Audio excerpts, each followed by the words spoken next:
রাসেল হলো মান্না হতে চেয়েছিল, সাকিব খান হতে চেয়েছিল, কিন্তু সে ধ্রুব সত্য, সে কখনো মান্না হতে পারবে না, সাকিব খান হতে পারবে না। তাই এ আশা করা নিরাশা।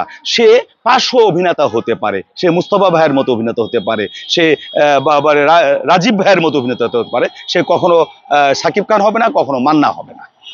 ভেবে চিনতে ডিএ টাইপের মতো লোক থাকা সত্ত্বে তাদের একটা ভেবে চিনতে মামলাটা দেওয়া উচিত ছিল। যে রাসেল মিয়া আর বর্ষার বিষয়টা কিন্তু এখন টক অফ দ্য টাউন বা talk of the film industry হয়েছে। তারা কিন্তু ভালোবেসে বিয়ে করেছে এবং অল্প সময়ের মাঝে বিয়ে করেছে, এবং দুজনে কিন্তু মিডিয়ার। এবং রাসেলের সাথে আমি কয়েকটি ছবিতে অভিনয় করেছি, বর্ষা আমার পরিচিত।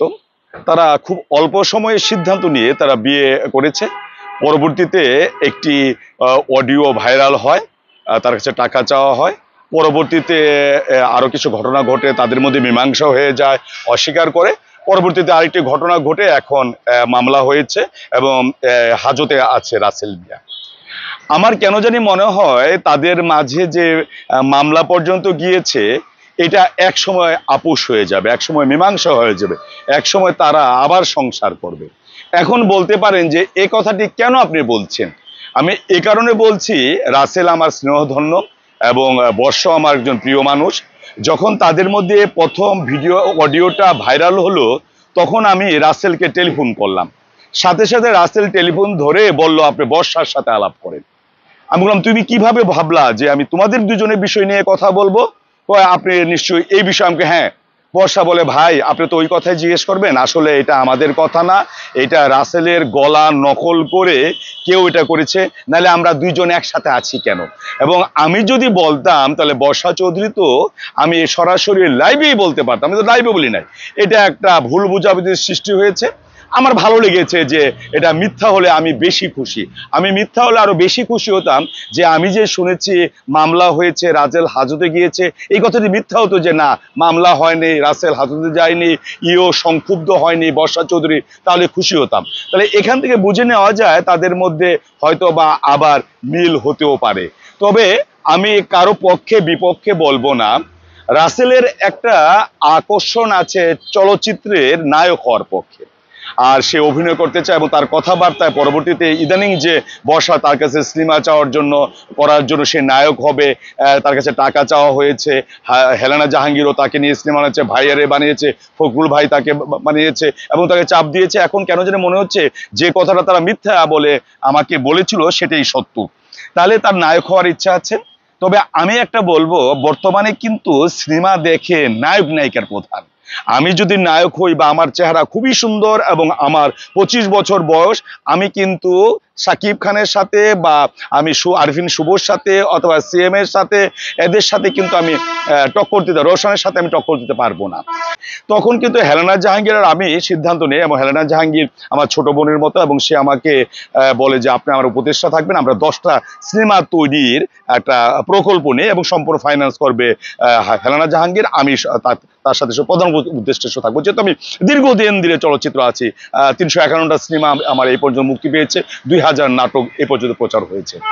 আমরা কয়েকটা করি, তারপর হঠাৎ করে আমি জানি না 4 মে হঠাৎ করে হেলেনা জাহাঙ্গীর টেলিফোন করে যে আমি তো সিনেমা করছি, আমার ইউনিট চলছে, চলেন আপনি এফডিসিতে যান।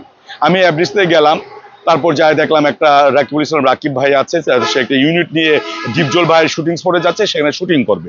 আমি হেলেনা জাহাঙ্গীর বললাম, নায়ক নায়িকা কাকে রেখেছো? তাকে বলেছিলাম যে এই যে এই কথাগুলি তুমি রোশান বুবলাইকে প্রথম ঠিক করেছিল। আমরা হ্যাঁ, এদের দর্শক, তার সাথে তুমি রাসেলকে রাখতে পারো, রাসেল প্রধান। যেমন চাচ্চু একটা সিনেমা ছিল, সেখানে কিন্তু মূল প্রধান ব্যক্তি ছিল কিন্তু ডিপজল। ডিপজল সাহেব কিন্তু নায়ক না, নায়ক ছিল সাকিব খান। বেস ছিল ডিপজল ভাইয়ের উপর। রাসেলকে বেস করে, কিন্তু রাসেলকে যখন নায়ক হিসেবে দেওয়া হবে, তখন আমার কেন যেন মনে হয় যে সেটা দর্শকরা খাবে না। আমি হেলেনা জাহাঙ্গীরকে গাড়িতে বলেছিলাম যে এই বিষয়টা তোমার ঠিক হয়নি, তোমার অন্য নায়ক নেওয়া দরকার, চলো রাসেলকে প্রধান করে করতে। এই কথাটা যে কোনো ভাবেই হোক, এটা মানে সবার কানে গিয়েছে। আমি বললাম যে পরিচালক ভাইকে, রাকিব ভাইকে তোমাকে কিছু বলেনি? না, বলছে চলবে। আমি না, চলবে না ভাই, আমি তো বাস্তব কথা বলি, এটা চলবে না। তারপর আমরা বললাম আপনার 5 দিনের শিডিউল, 5 দিনের শিডিউল 10 তারিখ থেকে আমার 15 তারিখে শিডিউল নিল। আমি 10 তারিখে শুটিং করলাম। শুটিং করার পর আরো 4 দিন শুটিং ছিল। আমাকে বললো ঠিক আছে ভাই, কালকে আপনাকে জানাবো কখন আসবেন। তারপর কিন্তু আমাকে জানানো হয়নি। মনে হলো যে আমার চরিত্রটা কাট আপ করে দেওয়া হয়েছে যে ওই পর্যন্তই, এর চেয়ে বড় আর চরিত্র না। এটা কিন্তু হেলেনা জাহাঙ্গীর একটা ভুল সিদ্ধান্ত হয়েছে। হেলেনা জাহাঙ্গীর এই ছবিটা কি এখন চলবে? আমার মনে হয় না এই পরিস্থিতিতে। তাই রাসেল এবং রাসেলের যে বর্ষার সম্বন্ধে বলি, বর্ষা যে দুটি বিয়ে করেছে এটা কিন্তু সবাই জানে, কিন্তু এখন এটা গোপন না, এটা প্রকাশ্য, সে নিজে স্বীকার করে আমার দুটি বিবাহ হয়েছে এবং দুজনের সাথে তার বিচ্ছেদ হয়েছে, মারা গিয়েছে। রাসেল কিন্তু বলেছে তার কাছে যে সে বিয়ে করে, এখন মিলির নাম আসছে, এখন নিজুম সরকারের নাম আসছে। এই কথাটা গোপন করা কিন্তু খারাপ হয়েছে। তারপর আমার একটা খারাপ লেগেছে, বর্ষা চৌধুরী বলছে যে কোরআন শরীফ দিয়ে প্রতিজ্ঞা করেছে রাসেল যে তুমি ডিএ তায়েবের সাথে আলাপ করতে পারবে না। তাহলে ডিএ তায়েবকে এখানে সন্দেহের অবকাশে এনেছে, এই বিষয়টা আনা উচিত হয়নি। এবং বর্ষা চৌধুরীও ডিএ তায়েবের সাথে আলাপ করেনি। যখন পরিবারের মধ্যে স্বামী স্ত্রীর মধ্যে একজন তৃতীয় ব্যক্তি আসে, ইচ্ছে করে এনেছে। ডিএ তায়েবের এই অভ্যাস নেই, ডিএ তায়েব খুব ভালো মানুষ, আমি ডিএ তায়েবের বিরুদ্ধে বলবো, তাকে আমি এখন দেখিনি। তাকে বলছে কথা বললাম, সে কথা বলেনি। তারপর এখন যে মামলাটা করেছে, তাহলে আপনারা বলতে পারেন যে কতদিন হাজতে থাকবে? না, বেশি দিন হাজতে থাকবে না, কারণ তাকে মামলা করেছে যৌতুক নিরুদানের 4 ধারা। আমি তো মেট্রোপলিটন ম্যাজিস্ট্রেট ছিলাম, এটা বড় জোরে 1 মাস বা 15 দিনের মধ্যে জামিন হয়ে যাবে। কিন্তু ডিএ তাইপের মতো একজন আইন জানা, যেহেতু সে ওসি ছিল না, ওসি থাকলে সে ভালো জানতো, যেহেতু সে ট্রাফিক ইন্সপেক্টর ছিল, সে জানে না নারী নির্যাতন মামলাটা হলে সে 1 বছরও হাজতে থাকতে পারে। কিন্তু যে দিয়েছে, ধারা দিয়েছে যৌতুক নিরুদানের 4 ধারা, সেটা কিন্তু জামিন 15-20 দিন বা 1 মাসও হয়ে যাবে। তখন যে বর্ষা চৌধুরী যে আশঙ্কা করছে আসলে সে মেরে ফেলবে তার বাচ্চাকে, এটা সত্যি হবে কিনা আমি জানি না। তবে ভেবে চিনতে, ডিএ টাইপের মতো লোক থাকা সত্ত্বে তাদের একটা ভেবে চিনতে মামলাটা দেওয়া উচিত ছিল। আর আমি সকলে এই যৌতুক নিরোধ আইনে আমি প্রথম আসামিকে হাজতে ঢোকাতাম, স্বামীকে, এবং তাদের মিলমিশ হলে আমি ছেড়ে দিতাম।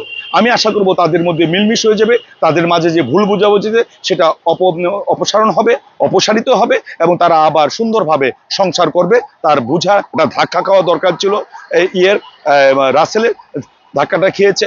তাদের মিল হলে আমি খুব খুশি হব, এবং তাদের মিলের মাঝে যদি অগ্রণী ভূমিকা রাখে ডিএ তায়েব, তাহলে আমি আরো বেশি খুশি হব।